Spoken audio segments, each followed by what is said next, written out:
안녕하세요. 저는 결혼 6년차 37살 여성입니다. 저는 결혼 6년이 다 되도록 아이가 없습니다. 저나 남편이나 신체적으로는 아무 문제 없습니다. 그런데 우리 부부는 관계를 거의 하지 않습니다.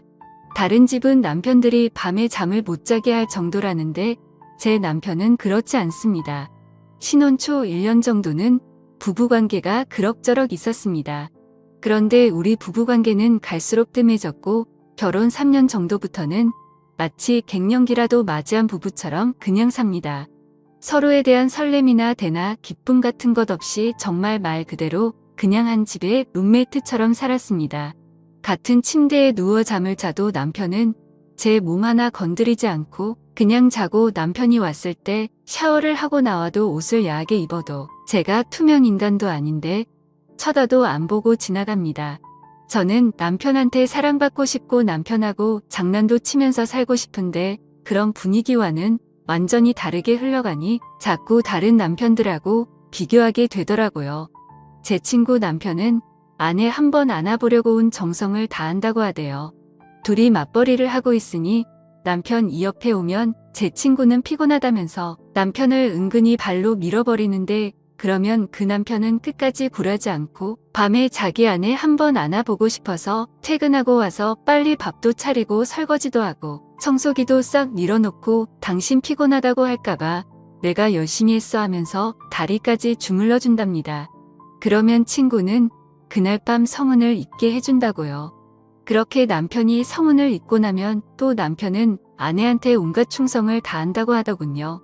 그러면 제 친구는 은근히 받아주고 그렇게 두 사람의 관계는 끈끈해져 갔고 아이도 셋이나 낳았습니다. 정말 부러웠습니다. 그런데 그 부러운 마음이 시간이 지날수록 제 마음에 파고 들어가 비수가 되어 가슴에 꽂혔습니다. 그리고 제 마음은 썩어 들어갔지요.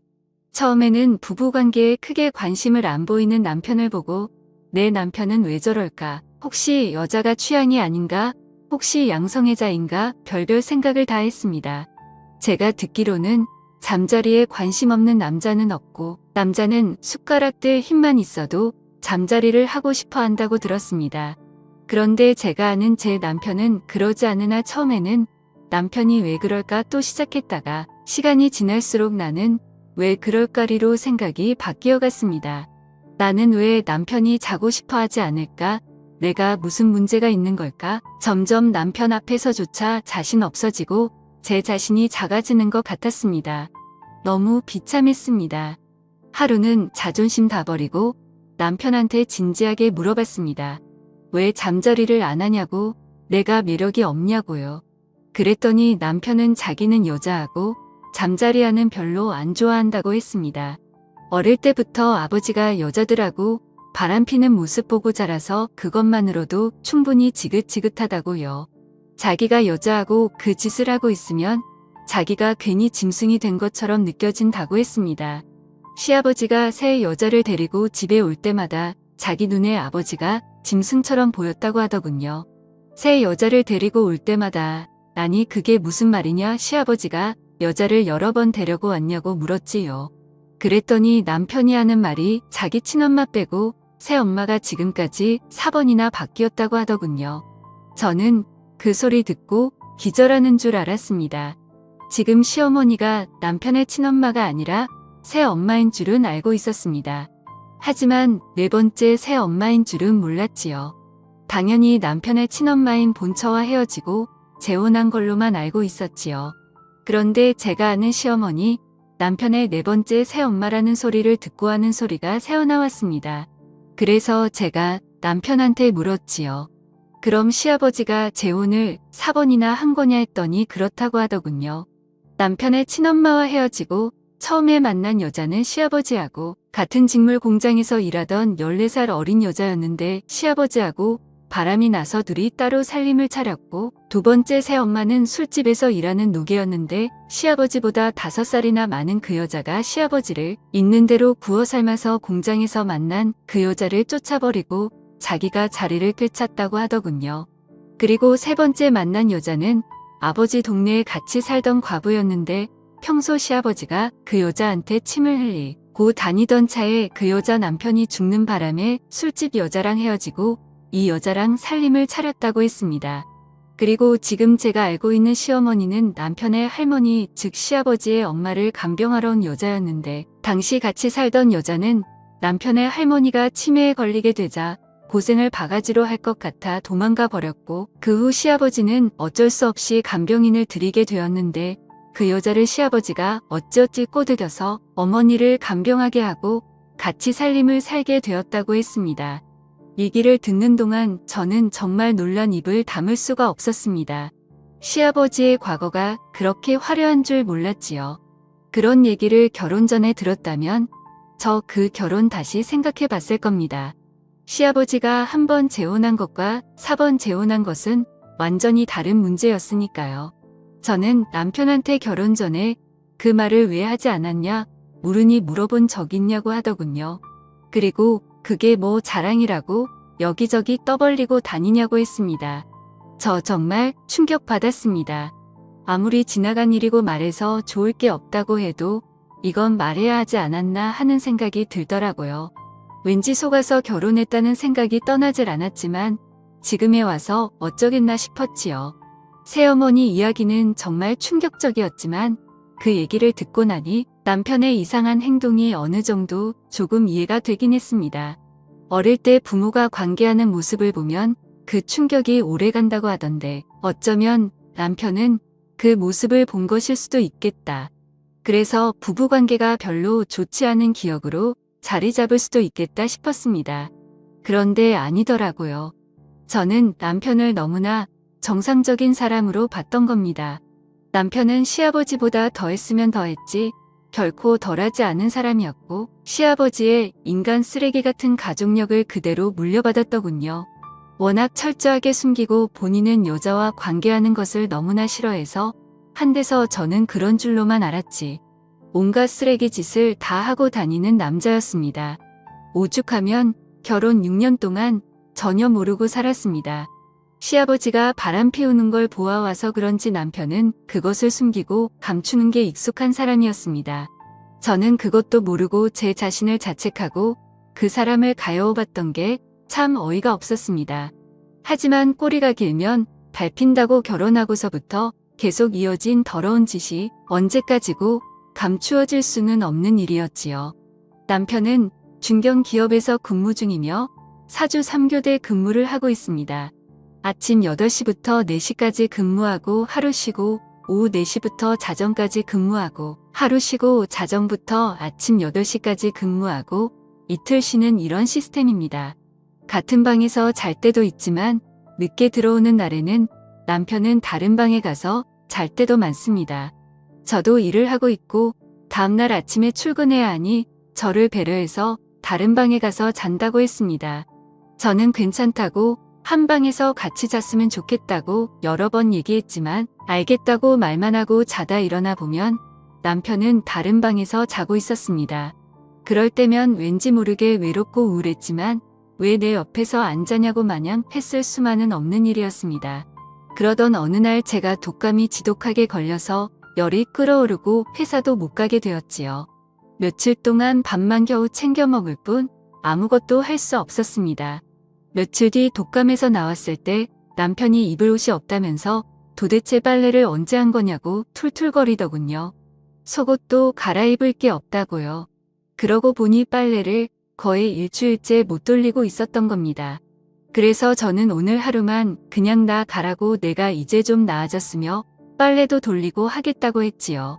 그날 빨래를 돌리고 빨래를 하나씩 널고 있는데 남편 속옷이 너무 많이 나오는 겁니다. 아무리 빨래가 밀렸다고 해도 이건 속옷을 적어도 하루에 한 개씩 이상 갈아입은 듯 했습니다.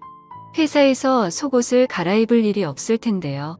평소에는 이틀에 한 번씩은 빨래를 돌리고 제 옷도 섞여 있으니 크게 눈치를 못 했는데 거의 남편 옷만 있는데 다 속옷이 수두룩하니 나오니 이상하더군요. 왜 이렇게 속옷을 많이 갈아입을까 싶었지요. 저는 그 다음부터 남편을 좀 일심히 보게 되더군요. 남편은 집에 들어오면 그 시각이 오밤중이건 아침이건 예의 없이 샤워부터 하고 옷은 세탁기에 넣었습니다. 남편 속옷을 살펴보니 앞부분에 뭔가 말라붙어서 딱딱하게 굳어 있었습니다. 모든 속옷이 다 그런 건 아니고 3개 중에 1개 정도 뭔가 묻어서 딱딱한 게 굳어 있더군요. 소변은 아무리 말라도 이렇게 딱딱하게 굳지는 않으니까요. 잠자리하는 것도 좋아하지 않는다는 남편이 속옷 3개에 하나꼴로 속옷을 더럽혀오는 것이 너무나 이상했습니다. 제가 남자의 신체 구조에 대해서는 잘 모르지만 남편은 적어도 2에서 3일에 한 번씩은 뭔가에 흥분을 느낀다는 얘기였습니다. 저는 느낌이 너무 안 좋았습니다. 분명 뭔가 있다는 생각이 들더군요. 남편에게 말해봐야 피곤하니 그만해라 또 시작이다. 제발 나 좀 가만히 놔둬라 할 게 뻔했습니다. 제가 진지하게 얘기 좀 하려고 하면 남편은 늘 그랬습니다. 그래서 대화가 이어지지 않고 그 대화는 항상 답답하게 아무 말도 듣지 못하고 끝이 나거나 제가 얘기를 계속 이어가려고 하면 싸움이 되어 끝이 났지요. 저렇게 얘기를 피하는 이유, 저와 잠자리를 하지 않는 이유, 그리고 속옷이 더럽혀져 오는 이유 모두 같은 이유가 아닐까라는 생각이 뒤늦게서 들더군요. 틈틈이 남편의 가방, 외투, 그리고 차를 살펴보았습니다. 안녕하세요. 저는 결혼 6년 전입니다. 가방과 외투에서는 아무것도 발견하지 못했고 남편의 차 운전석 아래에서 작은 손가방을 하나 발견했는데 그 손가방 안에서 먹는 약과 튜브 연고 같은 것이 있었습니다. 하나는 비아그라였고 그나는 뭔지 몰라서 인터넷으로 찾아봤습니다. 그것은 이름은 처음 들어보는 것이었는데 설명서를 읽어보니 한마디로 바르는 비아그라더군요. 뒤통수를 3개 맞은 듯 정신이 혼미하고 온몸에 맥이 탁 풀렸습니다. 내 앞에서는 매일 피곤하고 관계하는 것을 안 좋아하고 그런 게 밝혀지면 자신이 짐승 같다고 한 사람이 먹고 바르면서 도대체 어디서 무슨 짓을 하고 다녔던 건지, 지금까지 내가 봐온 사람은 누군지, 이 사람 도대체 어떤 사람인지 몽 한 가지 생각으로 머리가 터져버릴 것 같았습니다. 저는 남편이 낚은물을 하고 들어온 나른근히 다가가 봤습니다. 남편의 반응은 똑같았습니다. 피곤하다. 나 이런 거 별로 좋아하지 않는다. 정말 그 입을 막아버리고 싶었습니다. 피곤하고 좋아하지 않는 사람이 먹고 바르고 뭐 했을까요? 미친 인간 쓰레기. 저도 모르게 욕이 절로 나왔습니다. 미친 인간 먹고 바르면서 뭘 하는지 확인 한번 해보고 싶더군요. 더러운 짓을 하고 다녔다면 분명 어딘가에 그 증거가 있을 거라 생각했죠. 저렇게 지 마음을 숨기 자기가 한 더러운 짓도 분명 어디 꽁꽁 숨겨뒀을 겁니다. 저는 서두르지 않고 하나씩 남편의 모든 것을 뒤졌습니다. 남편의 휴대폰은 열 수 없었고 남편의 컴퓨터는 확인할 수 있었습니다. 저는 C드라이브에 폴더를 몇 날 며칠 동안 하나하나 다 열어봤습니다. 그 중에 업무보고라는 폴더가 있었는데 그 폴더에는 남편의 오랜 일기가 들어있었습니다. 그 일기는 다름 아닌 남편이 더러운 업소를 드나들면서 그곳에 대한 기록과 자신의 느낌을 적어놓은 것인데 결혼하기 전부터 쓰기 시작했던 것이었습니다. 그 일기가 얼마나 적나라하고 생생하게 기록해두었는지 가보지 않아도 그곳의 분위기가 그대로 느껴질 정도였습니다. 일명 업소 출입 일기였단 거죠. 남편이 그렇게 쓴 업소 출입 일기는 키스방뿐만이 아니었습니다. 쇼방, 유리방, 안마방, 허그방, 귀청소 방, 심지어 인형방도 갔더군요. 한글 문서 한 페이지에 하루의 일기가 적혀 있었고 지금까지 쓴 업소 일기는 152페이지였습니다. 그날 아가씨와 사진 찍는 것이 가능했던 날에는 사진도 함께 첨부되어 있었습니다. 정말 엄청나더군요. 그간 남편이 왜 집에서 부부 관계를 하지 않았는지, 왜 그렇게 집에만 들어오면 피곤했는지 모든 이유들을 알겠더군요. 남편은 결혼 전부터 계속 꾸준히 업소를 다녔습니다. 마치 세상의 모든 유흥업소를 탐방해보겠다는 생각인 듯 했습니다. 지금까지 이런 사람인 줄도 모르고 마음을 주고 정성을 들이고 혼자 상처받고 했던 시간들이 너무나 아깝고 억울해 미칠 지경이었습니다. 남편은 비정상적인 관계를 추구하는 업소 중독자였습니다. 내 남편이 내가 애를 태우고 사랑을 갈구했던 사람이 이런 사람인 줄 꿈에도 몰랐습니다. 이 남자는 저한테만 의욕이 없었지. 직장도 번듯했고 사람들하고 관계도 나쁘지 않았으며 저와 결혼하기 전에 부모님께 대하는 예절이며 저에 대한 매너도 좋은 사람이었습니다. 폭력적이지도 않았고 말을 거칠게 하는 사람도 아니었습니다. 우리 밤의 부부관계만 잘 진행되었다면 저는 너무나 괜찮은 남자와 결혼했다고 생각할 뻔했습니다.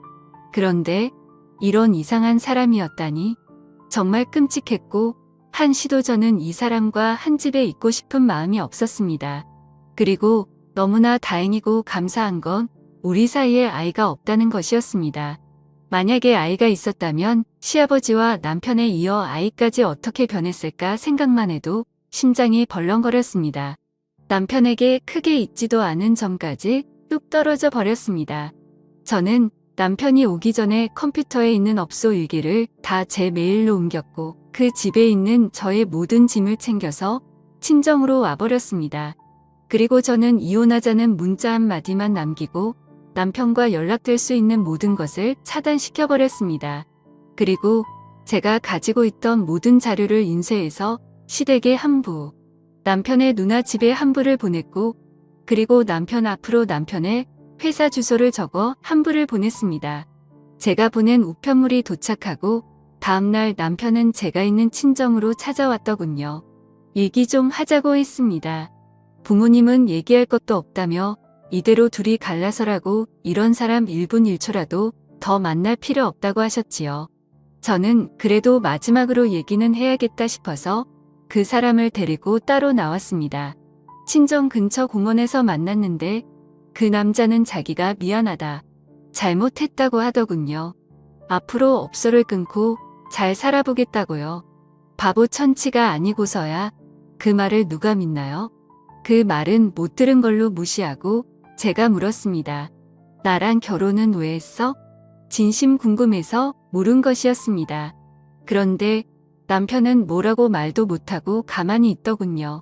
그래서 다시 물었습니다. 나랑 결혼 왜 했어? 내가 보니 딱히 나를 좋아한 것 같지도 않고 어차피 성적인 욕구도 밖에서 풀고 들어오고 결혼 같은 게 해봐야 옆에서 걸리적거리기만 할 텐데 나랑 뭐하러 결혼했냐고 물었더니 남편이 한다는 소리는 정말 저를 뒷목 잡게 했습니다. 결혼 안 하고 있으면 이상해 보일까봐라고 하더군요. 정말 저 순간 빡 돌아서 인간 저 세상으로 보내고 싶었지만 차마 그렇게 하지는 못하며 저는 벗고 있던 운동화를 집어들었습니다. 나 지금 너랑 결혼해서 6년간 살면서 내가 부족했나, 내가 잘못했나, 내가 매력이 없어서 그러나 나는 왜 사랑받지 못할까? 하루도 마음 편한 날 없었어. 잠자리를 하면 하루는 하는 대로 잠자리를 못하는 날은 못하는 대로 내가 초라하고 작아 보였어. 그런데 너는 지금까지 업소를 다니면서 멀쩡한 나를 이상하게 만들고 있었어. 그렇게 결국 그놈과는 이혼 소송을 걸었고 더러운 생활이 끝이 나게 되었습니다. 아직 제 나이 30대이고 다른 좋은 남자 만날 기회도 많을 테니 언젠가 저에게 딱 어울리는 성실한 남자 만나길 바라며 좋은 인연 기다려 보겠습니다. 감사합니다.